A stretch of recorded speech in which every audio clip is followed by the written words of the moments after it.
Hello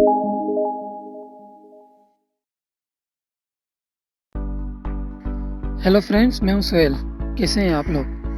क्या आप जानते हैं दुनिया में एक ऐसा शख्स भी रह चुका है जो बिना एक अल्फाज पढ़े एक बेहतरीन सर्जन बना। साउथ अफ्रीका के शहर केप टाउन का अनपढ़ सर्जन मिस्टर हैमिल्टन, जिसको मास्टर ऑफ मेडिसिन की एजाज़ी डिग्री दी गई, जो ना लिखना जानता था और ना पढ़ना। लेकिन आखिर ये सब कैसे मुमकिन है? तो इन सवालों के जवाब जानने के लिए बने रहिए इस वीडियो के एंड तक।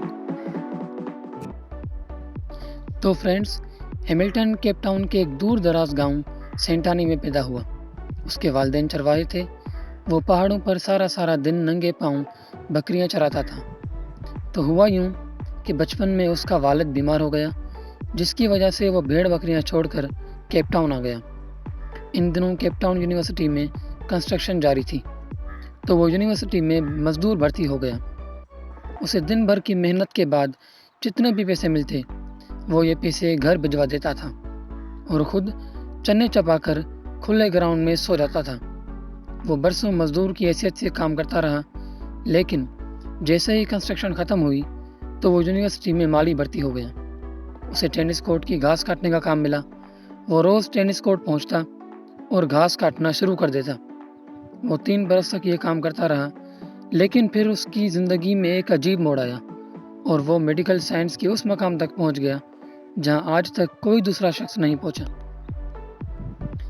ये एक नरम और गर्म सुबह थी। प्रोफेसर रॉबर्ट जॉयस ज़राफ़े पर तहकीक कर रहे थे। वो ये देखना चाहते थे कि जब ज़राफ़ा पानी पीने के लिए गर्दन झुकाता है तो उसे गशी का दौरा क्यों नहीं पड़ता। उन्होंने ऑपरेशन टेबल पर एक ज़राफ़ा लिटाया, उसे बेहोश किया, लेकिन जैसे ही ऑपरेशन शुरू हुआ, ज़राफ़े ने गर्दन हिला दी। तो उन्हें एक ऐसे मजबूत शख्स की ज़रूरत पड़ गई जो ऑपरेशन के दौरान ज़राफ़े की गर्दन को जकड़ कर रखे। प्रोफेसर थिएटर से बाहर आए। सामने हैमिल्टन घास काट रहा था। प्रोफेसर ने देखा वो एक मजबूत कद काट का सेहतमंद जवान है। उन्होंने उसे इशारे से बुलाया और उसे ज़राफ़े की गर्दन पकड़ने का हुक्म दे दिया। हैमिल्टन ने गर्दन पकड़ ली। ये ऑपरेशन 8 घंटे जारी रहा। इस दौरान डॉक्टर्स चाय और कॉफ़ी के वक्फे करते रहे, लेकिन हैमिल्टन ज़राफ़े की गर्दन थाम कर खड़ा रहा। ऑपरेशन ख़त्म हुआ तो वो चुपचाप बाहर निकला और जाकर घास काटना शुरू कर दी। दूसरे दिन प्रोफेसर ने उसे दोबारा बुला लिया। वो आया और ज़राफ़े की गर्दन पकड़ कर खड़ा हो गया। उसके बाद ये इसकी रूटीन हो गई। वो यूनिवर्सिटी आता, 8-10 घंटे ऑपरेशन थिएटर में जानवरों को पकड़ता और उसके बाद टेनिस कोर्ट की घास काटने लगता। वो कई महीने दोहरा काम करता रहा और उसने इस ड्यूटी के किसी किस्म के चार्जेस नहीं लिए और ना ही शिकायत की। प्रोफेसर रॉबर्ट जॉयस इसके किरदार और इखलास से मुतासिर हो गया और उसने इसे माली से प्रमोट करवाकर लैब असिस्टेंट बना दिया। हैमिल्टन की प्रमोशन हो गई। वो अब यूनिवर्सिटी आता, ऑपरेशन थिएटर पहुंचता और सर्जन्स की मदद करता। ये सिलसिला भी बरसों जारी रहा। लेकिन 1958 में उसकी ज़िंदगी में दूसरा अहम मोड़ आया। इस साल डॉक्टर बर्नार्ड यूनिवर्सिटी आए और उन्होंने हार्ट ट्रांसप्लांट के ऑपरेशन शुरू कर दिए। हैमिल्टन उनका असिस्टेंट बन गया। वो डॉक्टर बर्नार्ड के काम को गौर से देखता रहता था।